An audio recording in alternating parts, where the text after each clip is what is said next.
राणा जी, क्या विषय है? आज आपने पत्रकारों को बुलाया, पत्रकार परिषद आपने रखी, क्या विषय है? विषय ये है, वसाई विधानसभा जो है वो इलेक्शन जनरल की तरह अभी नहीं हो रहा है, क्योंकि वसाई विधानसभा में एक ही आमदार चुन के आ रहे हैं पिछले 25-30 सालों से। उन्होंने कितना डेवलपमेंट किया आप लोगों को मालूम है, क्या होना चाहिए ये सभी बताने के लिए मैंने आज ये प्रेस मीटिंग रखा है। आपने नामांकन भरा है, आपका क्या विजन है और आपके क्या मुद्दे हैं? जनता में आप किस चीज़ को लेकर जाना चाहेंगे और किन मुद्दों पर आप अपनी बात रखना चाहेंगे? जो होना चाहिए वसाई वालों के लिए वो अभी तक नहीं हो पा रहा है। जैसे कि आप स्टार्ट करते हैं, हम वसाई में जो रहते हैं वो बॉम्बे जॉब करने के लिए जाते हैं, और लोकल ट्रेन जो है वो वसाई से मेन जो ऑफिस टाइमिंग है वो 4 बजे से 10 बजे तक होता है। उसमें वसाई से लोकल ट्रेन छूटता है ओनली 8, 4 बजे से 10 बजे तक ओनली 8 लोकल ट्रेन छूटती है, जो कि वेरी एम्बारासिंग है। जो वही टाइम में विरार से 72 लोकल ट्रेन छूटती है। इतना पार्शियलिटी क्यों है? जो जबकि आप वसाई के आमदार बहुत सालों से रह रहे हो, इतना पार्शियलिटी होना नहीं चाहिए। मेरे वसाई करने क्या गलती किए थे जिनको ये सजा दिया जा रहा है? लेकिन ये विषय तो सांसद, और क्योंकि रेलवे मंत्रालय जो है वो रेलवे मंत्रालय एज पर एज रेलवे मंत्रालय इज कंसर्न, लोकल ट्रेन जो होती है ना वो स्टेट गवर्नमेंट रिकमेंडेशन करती है। और अगर ऐसा भी समझ लो, विरार से 72 चलता है, वसई से 8 चलता है, इसमें लोकल सेंट्रल मिनिस्ट्री का क्या हाथ हो सकता है? वसई से ज़्यादा बढ़ाया क्यों नहीं जा सकता है? दूसरा मेरा मुद्दा, आप अगर बोलते हो मेरा विज़न के बारे में बोलते हो, मैंने डिटेल में मैनिफेस्टो बनाया है, इसमें आपको मिल जाएगा। मेनली एजुकेशन के लिए आप अगर वसई विरार की वेबसाइट में जाएंगे तो टोटल जो स्कूल है, गवर्नमेंट की स्कूल है, वो 35 स्कूल है वसई विरार शहर महानगर में। मेरे कंस्टिट्यूएंसी जो कि वसई में है उसमें केवल 15 स्कूल है। वो स्कूल 10th तक है कि नहीं कंफर्म नहीं है, 7वीं कक्षा तक है कि 8वीं कक्षा तक है वो भी मालूम नहीं। शिक्षा जिसको हम राशन, सेंट्रल गवर्नमेंट राशन देती है, यानी वो बिलो पॉवर्टी लाइन है, उनको शिक्षा से वंचित क्यों किया जा रहा है? अगर उनको अफोर्डेबिलिटी नहीं होगा तो वो शिक्षा कहाँ से लेगा? प्राइवेट स्कूल्स कॉलेजेस से ले सकता है क्या? अगर उनके पास पैसा नहीं है, वो डिपेंडेंट है, वो राशन लेता है, तो वो कैसे ले सकता है? दूसरा मुद्दा मेरा ये है कि जो पानी है, पानी सालों से स्कार्सिटी होता ही रहता है। जैसे जैसे समर सीजन आती है वैसे वैसे स्कार्सिटी होता रहता है। ये क्यों? एक ही बार में उसको मैनेज क्यों नहीं कर पा रहे हैं कि इतना कैपेसिटी है मेरे वसई विरार में, 19 लाख से ज़्यादा पॉपुलेशन है, उनको इतना लास्ट ईयर कंजप्शन हुआ था, इस प्रेडिक्टेबली इतना कंजप्शन होना है, उसको या तो प्रिजर्व कर देना चाहिए या तो डैम बना के उसको अवेलेबल करना चाहिए। 24/7 जो वाटर है वो फुलफिल हो सकता है। आप देखेंगे तीसरा मुद्दा है इलेक्ट्रिसिटी का। इलेक्ट्रिसिटी, ये एक इलेक्ट्रिसिटी बिल है, उसमें आप लोगों ने 16% टैक्स जोड़ के रखा है। आप इधर गरीब को, सबसे पिछड़े या तो नीचे रहने वाला इंसान की बात करते हो, और वो जब कंज्यूम करती है वो 16% टैक्स देती है। और ये यूनिट पर यूनिट अगर देखते हो तो 100 यूनिट के बाद ये 10 रुपया 29 पैसा हो जाता है, जबकि 100 यूनिट तक 4 रुपया 71 पैसा है। इतना हाइक क्यों है? ये इंसान के लिए, जो गरीब लोगों के लिए, ये कैसे मैनेज करेंगे? आप लाडली बहन योजना में तो पैसा 1500 दे देते हो, लेकिन इधर से आप छीन लेते हो, जीएसटी लगा के छीन लेते हो। वही देखोगे जीएसटी, जबकि हेलीकॉप्टर में 5% है, लाइट बिल में 16% क्यों? ये सवाल गवर्नमेंट को पूछना चाहिए। और अगर है जिनका बिलो पॉवर्टी लाइन है उनको कम कुछ सब्सिडी दे रहे हो क्या? अगर नहीं दे रहे हो ये गलत है। चौथा आप देखेंगे ना, जॉब्स टू ऑल। जॉब के बहुत बड़ा रिक्वायरमेंट है। एजुकेशन सिस्टम इतना घटिया कर दिया गया है, आपको जॉब मिलेगा नहीं वो इंस्टीट्यूट से अगर पास होके आओगे तो। और इतना घटिया इंस्टीट्यूट स्कूल सिस्टम गवर्नमेंट का देखेंगे, कुछ लोग चाइना के साथ अगर कंपेयर करेंगे एजुकेशन में, चाइना बेसिक चीज़ें ऊपर फंडामेंटल चीज़ें के ऊपर, एजुकेशन के ऊपर बहुत सर्वे करके ये करता है। लेकिन हमारा कुछ यूनिवर्सिटी चकाचक कर दो और उसका फोटो लेके चला जाओ मीडिया में, और हम इतना किया है। लेकिन बेसिक जो एजुकेशन है मैं फ्री कर दूंगा।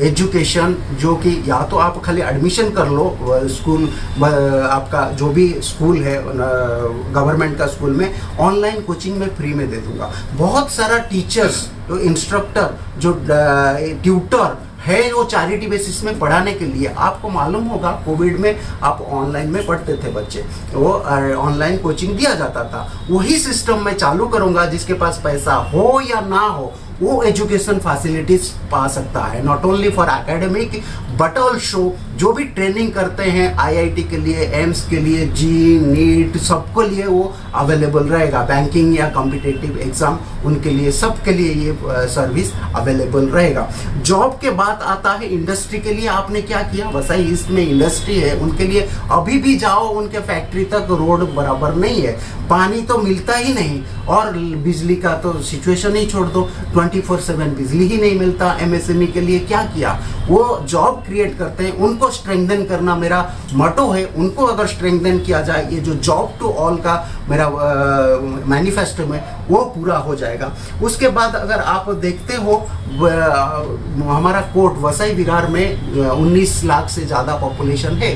कोर्ट क्या है, ब्रिटिश ज़माने से आप कब से आमदार रहे हो, खासदार रहे हो, कर क्या रहे हो, आपको मालूम नहीं पड़ रहा है कि कोर्ट का इंफ्रास्ट्रक्चर बढ़ना चाहिए, कोर्ट का रेस्पॉन्सिबिलिटीज बढ़ना चाहिए। आप देखोगे कोर्ट में एक दिन में 150, 200 किसी दिन में तो 200 से भी ज़्यादा केस लगती है। एक जज वो बोर्ड कैसे पास करेगा, कैसे ट्रायल करेगा, ये बहुत बड़ा मुद्दा है। कोल्ड बिल्डिंग होगा तो ज़्यादा से ज़्यादा जजेस आएंगे, तो डिस्पर्स जो विक्टिम है उनको न्याय मिलते मिलते 10-15 साल हो जाता है। इसी के कारण, ये पॉलिटिशियन के कारण ये सभी होने वाला नहीं है। अगर आप देखेंगे तो मेरे मैनिफेस्टो में न्यू कोर्ट के बाद आपका गवर्नमेंट स्कूल और कॉलेज, मैंने जैसे एजुकेशन मुद्दा उठाया था, ये जो गवर्नमेंट स्कूल और कॉलेज का संख्या इतना बढ़ जाएगा, कोई भी शिक्षा से वंचित नहीं हो पाएगा। करप्शन फ्री, मैं गारंटी देता हूँ मेरा कॉन्स्टिट्यूशन करप्शन फ्री होके ही रहेगा। कोई भी आएगा, जैसे बैंक में काउंटर सिस्टम होता है वैसा ही कर दो ऑनलाइन। ये काउंटर में आपने अर्जी दिया, वो काउंटर में आपका डिस्पोज हो जाएगा। और ये टाइम पीरियड दे दो, ये टाइम पीरियड में इसको डिस्पोज करना पड़ेगा, येस और नो में उसको रिजल्ट मिल जाएगा। ये ब्राइब का मेन उद्देश्य ये सभी नहीं करना, ऑनलाइन करना ही नहीं चाहती है कोई भी सरकार, या तो ये करप्शन फ्री हो सकता है। आप सभी जगह सीसीटीवी कैमरा लगा दो और उनको अलाउ ही मत करो बाहर जाने का, तो करप्शन फ्री हो सकता है। पूरा रोड मैप हमारा तैयार है। अगर मेरा आप बोलते हो डिमांड एडवोकेट प्रोटेक्शन एक्ट के लिए, मैंने ही लेटर लिखा था सीएम को, पीएम को, लॉ मिनिस्ट्री को, लेकिन वो एडवोकेट प्रोटेक्शन बिल पास नहीं हो पाया संसद में। उसी दौरान Maharashtra and Goa bar council ने एक ड्राफ्ट तैयार किया और महाराष्ट्र में ये देखने के लिए भेज दिया। उसमें हमने रिप्लाई दिया कि ये चेंजेस है, वो रेडी है, वो सांसद में असेंबली में पास हो सकता है, उसको कोई ध्यान नहीं देता है। मेरा एडवोकेट बंधु जो है वो इतना हरास हो रहे हैं, उनके ऊपर इतना परेशानी है, उनको कोई भी सुनता नहीं और कोई भी समझता नहीं। इसके बाद अगर आप देखेंगे मेकिंग वेस्ट इंफ्रास्ट्रक्चर आपको मैं दे सकता हूं, क्योंकि करप्शन फ्री हो जाएगा तो वो आ जाएगा। कोई बोलते हैं एमएलए का फंड कितना है, आप करोगे कैसा। एमएलए की फंड की जरूरत नहीं है, ये स्टेट का जो डेवलपमेंट का स्कीम है, स्टेट रिस्पॉन्सिबल है इसके लिए। एमएलए की फंड मैं अलाउ करूंगा या तो मैं खर्चा करूंगा, वैसा कुछ भी नहीं है। सब कुछ चाहे तो पॉलिटिशियन कर सकती है। उसके बाद provide loans to farmer empowerment or women empowerment is very much important because 24 से 27% is women. अगर उनको एम्पावर नहीं किया जाएगा, ये लाडली बहना की योजना की तरह 1500 दे देने से काम नहीं चलेगा. लाडली बहना योजना की तरह 1500 दे दिया उन्होंने, ये 46,000 करोड़ की डेफिसिटी बजट उसी प्रोजेक्ट में हो गया. ये पैसा आएगा कहाँ, सरकार को कुछ पता नहीं है. लेकिन अगर वुमेन एम्पावरमेंट के लिए उनको कुछ काम दे दिया जाए, work from home for women, तो उन्होंने घर का काम करते करते कुछ काम कर लेंगे और कुछ काम करने के बाद वो कुछ कमाई कर सकते हैं. 15-20 हज़ार अगर वो कमा लेती है दिन भर में, तो वो अपना बच्चे के लिए और अपना बच्चे की फ्यूचर के लिए बहुत ही बड़ा कंट्रीब्यूशन होगा. ये मेरा मेन मोटो है और ये हो सकता है. आपने इतने सब आपका मैनिफेस्टो, आपका विजन दिखाया, बताया. अब जो बात करें चुनावी जो माहौल है, चुनाव लड़ने के लिए एक ताकत जोड़नी होती है. अभी इस समय सभी पार्टियां बड़े बड़े प्रसार कर रही है और आप जो है आपका प्रचार कहीं पे दिखाई नहीं दे रहा. तो जनता में आप किस तरह से अपनी बात को रख पाएंगे? मैं जितना कोशिश करूंगा जा सकता हूं जनता में. मेरा जनता अगर अपने से ही कोशिश करेंगे कि करप्शन फ्री कंस्टिट्यूंसी चाहिए, एजुकेशन चाहिए, ट्रेन चाहिए, लाइट 24/7 चाहिए, पानी 24/7 चाहिए, वो खुद फॉरवर्ड करेंगे और खुद बनाएंगे. क्योंकि कोई भी चिंगारी जो है एक इंसान से शुरू होती है.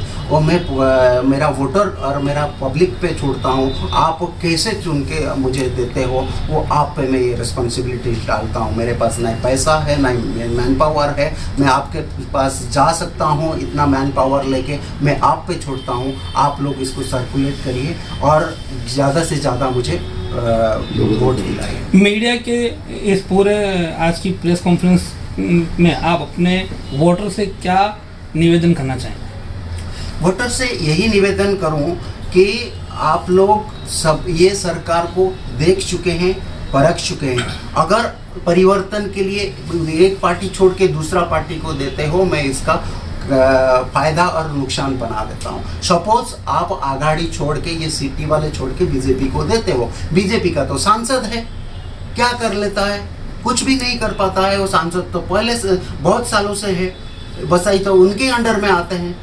क्या डेवलपमेंट हुआ है? मैंने जितना बोला उतना हुआ क्या?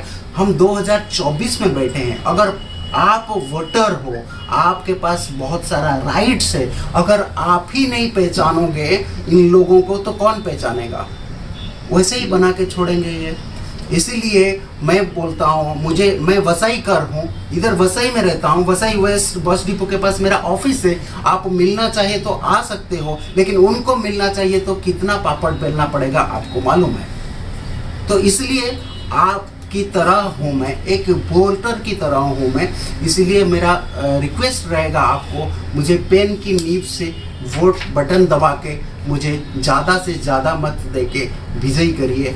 और मैं आपके सेवा में लगा रहा हूँ और लगा रहूँगा.